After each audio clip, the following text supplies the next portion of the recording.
I just wanted to show you how I make a thumbnail. I'm right now replacing some of my thumbnails on my gaming channel, or on my review channel, sorry.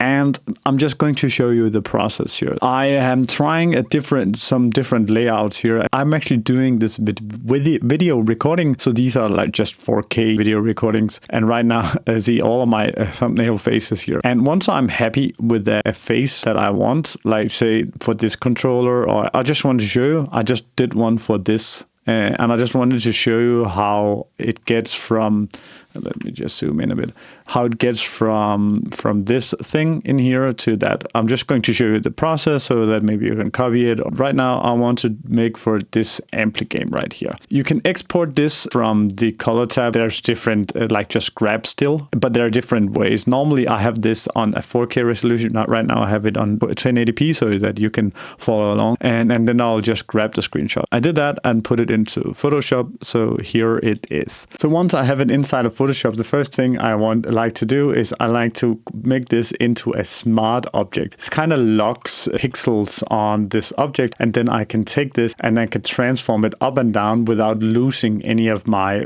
original resolution. Here I think this is a good size. So my process here is quite simple. I'd like to select my face here, and actually you can double click on it and go into it. The first thing I'd like to do is I like to take the dodge tool and then just brighten the eyes just a bit.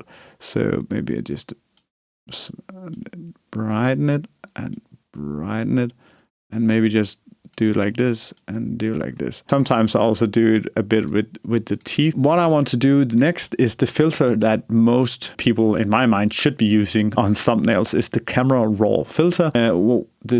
This is the Camera Raw filter, and I'm just going to hide my face so you can see everything that I'm working with. The first thing I like to do is I like to bring up the texture a lot and the clarity a lot. And I also like to bring up the sharpen. Like this can look over sharpened. This is because we want to see it in a smaller image. So when it's a smaller thumbnail, we'd like something that's a bit over sharpened. And then I like to raise the temperature just a bit from my original recording, and I like to put in some vibrance and some saturation a bit, not too much, and then just go one through two more here, and then just look at the clarity and maybe a bit more noise reduction. So this is the after. So when this does a lot, maybe it's a bit much, but as you can see in this one, it was actually a bit better. I need to see, I think I overdid it on some of the, maybe, or maybe it's the clarity.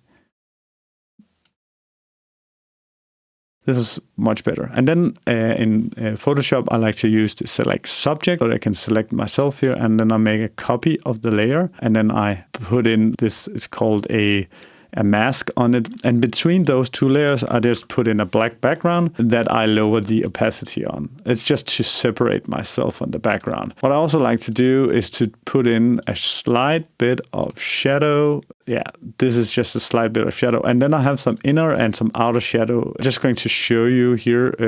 It's hard to work with such a small monitor. The inner shadow is just going to be putting on the shadow on the inside here. And I like to go from this angle and just a smaller opacity of the black. And then I put one more inner shadow from the other side here. And maybe in this case, just a slightly less here. And then you can see the effect looks like it's stylized, or more like it's a photo shoot. I just wanted to show you the original, and I'm going to show you, this is the original screenshot, and this is the corrected one. If you see it right here as a small one, then it does make a difference that these effects are on. So in my opinion, it's a good one. Right now I'm testing this against my thumbnail style that's like only the product. I'm going to work on making a version with all of my thumbnails with my face on it as well. And I'm going to split test to see if that works. And if you're interested in seeing that results, then maybe subscribe to the channel. You might as well put it in. I did a new one of this. Let's just do a A/B test. New test right here. New test.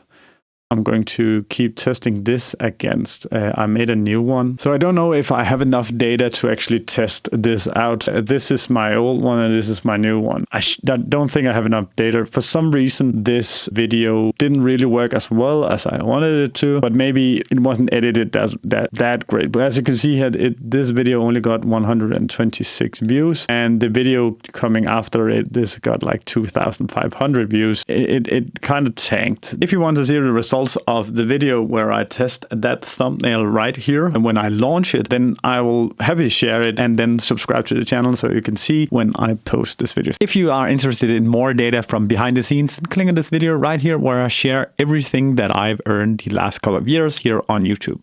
Bye.